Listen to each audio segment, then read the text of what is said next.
Welcome, busy gamers. Today we're going to be talking about Power Chord. What's good, what's bad, and of course the all-important question, is it worth your time?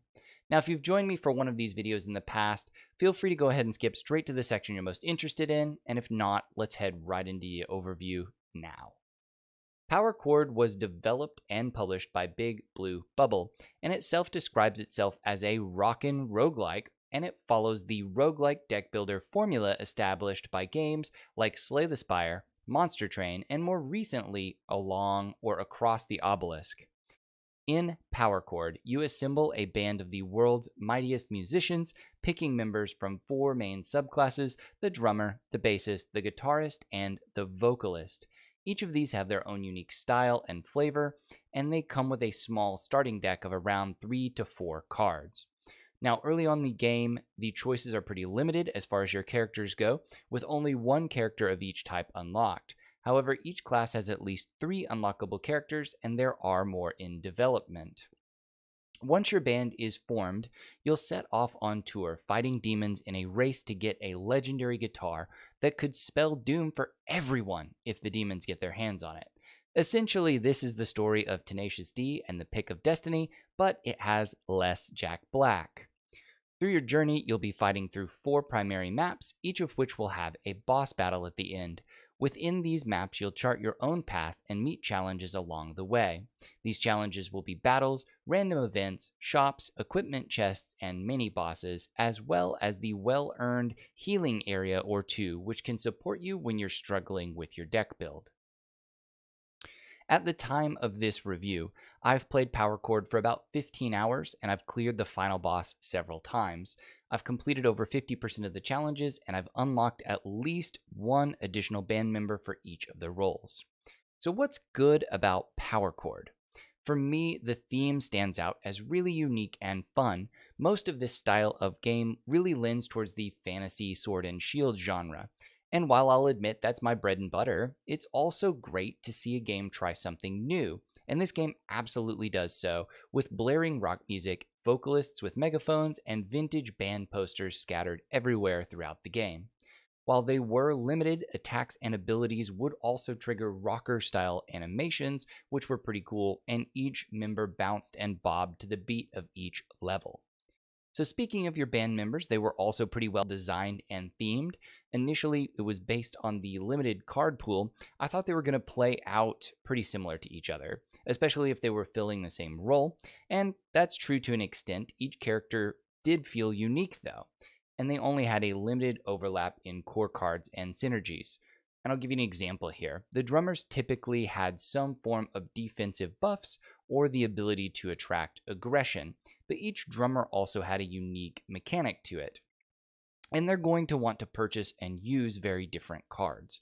One of your first unlocks is likely to be the second drummer, and that makes for a perfect comparison here, as one builds up armor over time, starting out by triggering small, very basic additions, and then granting more and more as the rounds continue in a battle. It will also build up for 1 or 2 large attacks. Now, the other drummer has more varied support and damage, but instead of raw damage mitigation, it excels at blocking single massive swings via barriers that prevent or absorb all of the first source of damage that has been dealt. Power Chord also did a great job in the game at allowing for build freedom when it comes to its equipment. It didn't always balance out well, but that shouldn't take away from the fact that gear was not locked to a specific class like many games are. Now, if you acquired new gear or items, you could place them on any member of the band you choose. That allows for a lot of freedom and variability in character playstyles, especially between runs.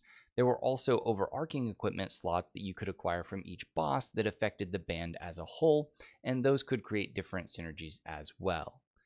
So at this point, I will say, unfortunately, while the rest of this game is actually pretty fun, it doesn't do much to stand out or differentiate itself from more established games in the roguelike deck building genre. So my positives in this particular list are short, but that isn't to say that the game is bad or there are not other positives here. But those positives tend to be things that exist in the majority of roguelike deck builders, or if they don't exist here, it would be a negative. So let's go ahead and move on to the bad about Power Chord. For me, this question is going to center around three main things: variety or replayability, balance and variance mitigation, and its music. There may be more nuances, but let's dive into those three. So variety and conversely replayability in Power Chord is unfortunately pretty low.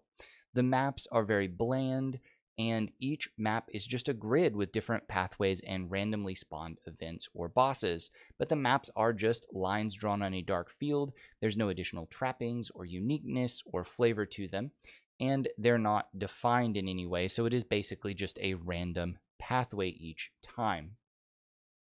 The events, while they are random, seem to pull from a pretty small pool of events.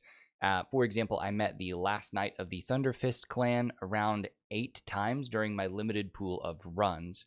The 4 bosses are also always the same, and there are no unique difficulties or affixes or modifiers that can be applied to change the way each run plays out.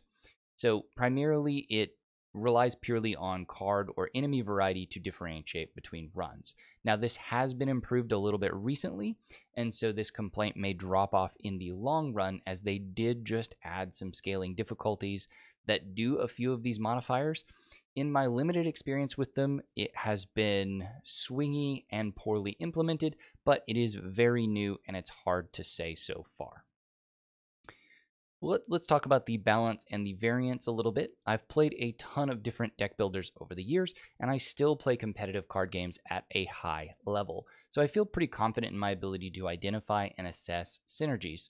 On my very first run of this game, and almost every run after that, I would make it to the second boss with virtually no damage.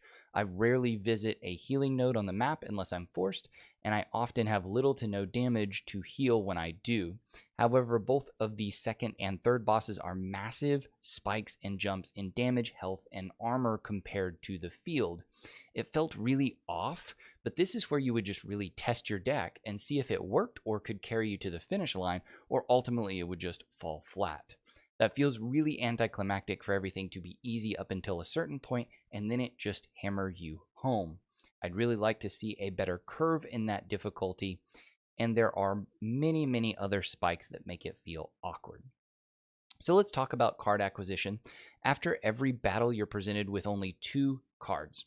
2 potential reward cards, and you can choose only one of them for a 4-person band. There are no rerolls, and your decks start incredibly small. So if you don't take a card that fits into a current synergy or has future synergy that you want to plan around, the new card is immediately going to make your deck worse. There's such a low level of control and choice coming from what is a fairly large overall pool of cards, which means you have very little control over what characters get built out during a given run, or indeed if any get built well. This was even worse regarding the items, with a lot of the items having prohibitive downsides. If you don't have another piece of the puzzle available to you, it was very frustrating to see an item that was just bad and did not have a use unless I got one other very specific thing. We see this same level of variance and luck in the overall enemy behavior as well. The enemy band seemingly has some pretty random targeting priorities, not ones that you can control or play around. Often they either spread their damage and effects out evenly during a battle when it doesn't make sense, or they'll go completely to the other extreme. They'll immediately buff and focus fire on a specific band member with no consistent logic that's apparent to me. Finally, the third pillar here, we're going to talk about the music. This is a game about rock and roll. It calls itself a Rock'n Roguelike. I wanted the music to be good. I wanted to crank up that sound system. I wanted to feel like that was going to pull me in. But no, the music here was poor. It was lackluster, and I often just played the game on mute with actual music playing in the background. So that's not really what you want in a game that is designed and themed around music and the music industry. Let's move on and go ahead and talk about our channel focus. We'll do this pretty quickly. What does Power Chord have in place regarding the use and respect of your time? Well, it turns out not much. It's a roguelike deck builder, but it doesn't do anything here other than let you back out at any time during a game. It saves your run, but it isn't as if anything is added to improve the use of your time. It's genre specific, and that being said, the genre is in general pretty relatively respectful, and so if this is the type of game you like, there aren't any additional barriers here. So it's not going to lose a recommendation based on the ephemeral efficiencies, but it definitely won't garner one either. Let's move on to the final scores about this game. Overall, I gave this game a 5. I really struggled on this game because I enjoyed my time with the game. I enjoy deck builders and I enjoy roguelike games, but because of the flaws in the game, it wore out its welcome pretty quickly. And while the game is good, it's unfortunately affected by the fact that better games just exist in the genre. It doesn't do anything new other than have a unique theme, and its balance is worse than its counterparts. So it has potential, but without some changes, it's fun for a time, but it's ultimately pretty forgettable. On the ephemeral efficiency score, I gave it a 6, and this really comes down to the fact that it absolutely did nothing new, didn't do anything different than the remainder of the games in the genre, and so there wasn't much to say for this. Should it be unfairly punished too far? No, it's not unfairly grindy on your time. That being said, it didn't do anything unique. So that is my final score and the final review for Power Chord.